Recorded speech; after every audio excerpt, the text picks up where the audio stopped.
Hello लोगोफोर, नोंथांमोननि गेजेराव आरोबाव मोनसे गोदान भिडिअनि आपडेट लानानै फैलायबाय। नोंथांमोना नैबे गोदान भिडिअखौ थाम्बनेल आरो फट'खौ नुनानैनो मिथिखादों जानो हागौ। लोगोफोर, आं मा भिडिअनि आपडेट लानानै फैदों नोंथांमोना नायखाबाय जानो हागौ, थेवबो आं नोंथांमोननि गेजेराव आपडेट खालामनानै होफिनदों। लोगोफोर, नोंथांमोना बे भिडिअखौ जोबजासिम नाय आरो चेनेलखौ दासिमबो साबस्क्राइब खालामाखै अब्ला साबस्क्राइब खालामनानै होदो आरो लाइक शेयार खालामनानै होदो। फैदो लोगोफोर दिनैनि नैबे गोदान भिडिअनि आपडेटनि सायाव। दिनैनि नैबे गोदान भिडिअनि आपडेटनि टाइटेलानो जादों लुबिया बिहामजो। लोगोफोर, बियो मोनसे सर्ट मुभि। लोगोफोर, नोंथांमोना दासिम नायाखै अब्ला नायनानै लादो। गाहाय फावगिरिफोरानो जादों आबुल नार्जारि, प्रिति नार्जारि, नीलकुमार नार्जारि, रंजाली नार्जारि, नमिता बसुमतारि, रतेन बसुमतारि।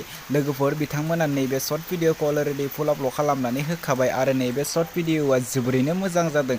बे भिडिअनि सल' आरो डायलगानो जादों सुबर्णा बसुमतारि आरो नैबे भिडिअनि दिहुनगिरियानो जादों अनजालि नार्जारि। नोंथांमोना दासिमबो नायाखै अब्ला बिथांमोननि हारिमु फिल्म प्रडाक्शन इउटुब चेनेलाव थांनानै नैबे गोदान सर्ट मुभिखौ नायहैदो आरो नोंथांमोना बिथांमोननि चेनेलखौ दासिम साबस्क्राइब खालामाखै अब्ला बिथांमोननि चेनेलखौबो साबस्क्राइब खालामनानै होदो। बिदिब्ला लोगोफोर, दिनैनि नैबे सर्ट भिडिअनि गुसुं आपडेटआ बेखिनियानोसै।